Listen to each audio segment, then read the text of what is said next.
Hi there, I'm Jack from Shure, and I'd like to talk to you today about the SM57 and the SM58.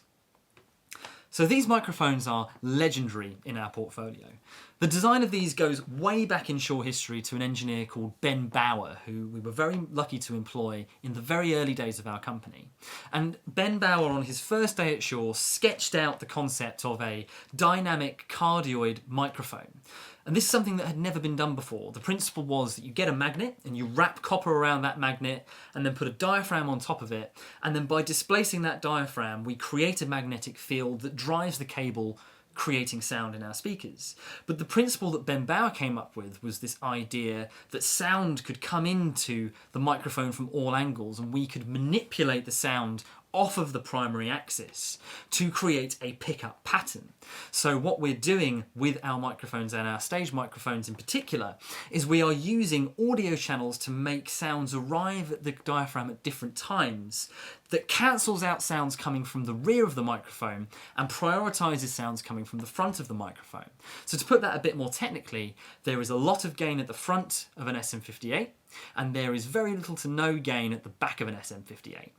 And the reason why this principle was so popular was because it meant that you could put a microphone on a stage with big speakers going out into the audience and monitor wedges on the floor, and you won't pick up sound coming from the back of it, so you're not going to generate feedback loops.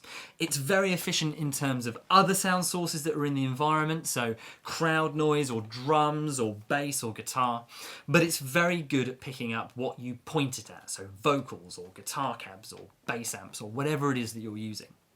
So this principle was brought to the market in the form of the Unidyne 1, and that went through a lot of revisions until 1963 when we brought the SM58 to the market.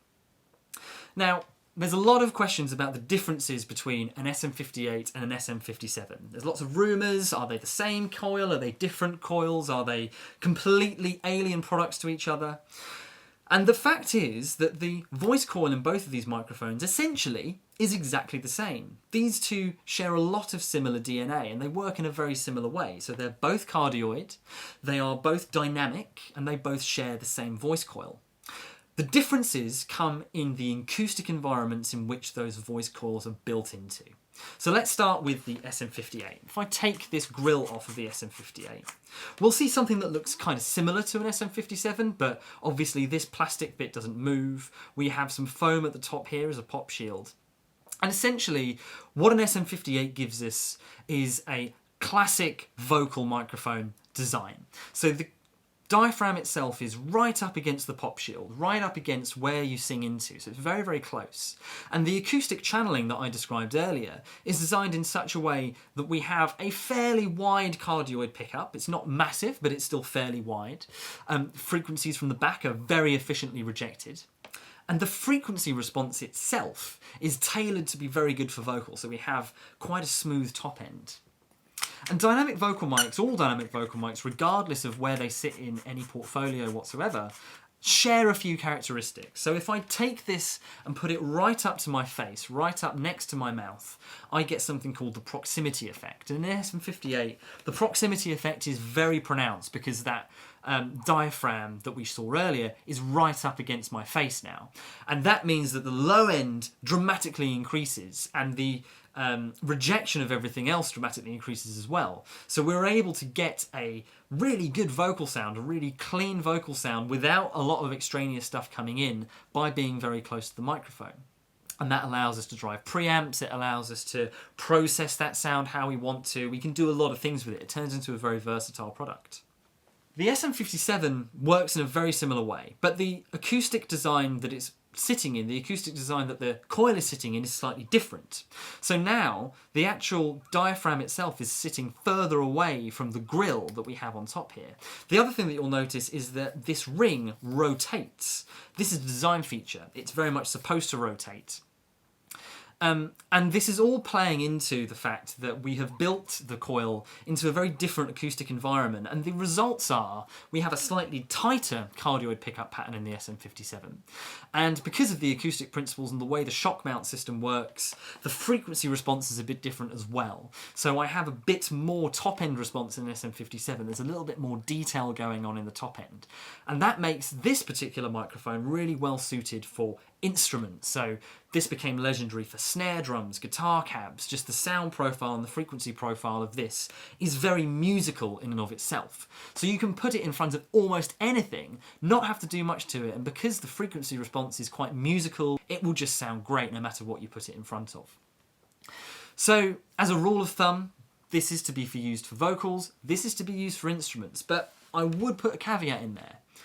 SM57, in studio settings in particular, can be a really excellent vocal microphone because of that top-end detail. Now, what the SM57 lacks that the 58 has is the pop shield, that kind of dome on top of it. So if you are going to use it for that purpose, you'll probably need to get a pop shield to sit in front of it to stop those plosive notes going in and causing the diaphragm to back out. The other thing that the SM58 is great for in vocals, as we said, you can get right up close to it and get that proximity effect.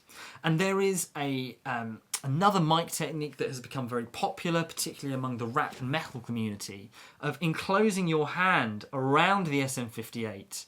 And the result that that has is we're blocking off the porting. So we're blocking off those audio channels that I described earlier that give us that cardioid makeup. So this has a really interesting effect. Essentially, we take our cardioid pickup pattern, and then by closing off those ports, we turn it into an omnidirectional pickup pattern. So now that diaphragm is picking up absolutely everything. And omnidirectional microphones, again, have a very much increased low end and a lot more low end detail. So by doing this, we kind of create this different type of pattern.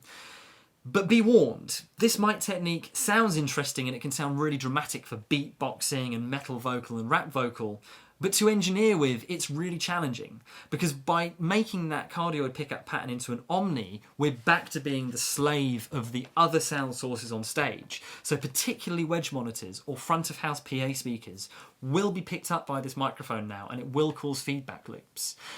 Drum spill is going to become a massive problem. Spill from any other sources on stage is going to become a problem. So that is something very much to bear in mind if you are going to start using this particular mic technique on your shows. You can achieve a very similar thing with the SM57. In studios, what we'll see quite often is engineers will take tape, duct tape and gaffer tape and wrap it around, and that gives us a very similar effect. And having an omnidirectional SM57 on your drum kit can sound incredible. But putting my Shure hat on just for a moment, it's worth bearing in mind that doing that is very much going to affect the way that this spins forever. Even if you take that tape off, it's going to dramatically change the acoustic principles of the microphone for the rest of its life, and it will invalidate your warranty. But I will admit it does sound very good. So I hope that that was useful for you. If you have any questions, do feel free to get in touch with us. There's plenty more information on these products on our website, and don't forget to follow our Instagram and Facebook pages as well. Thank you very much.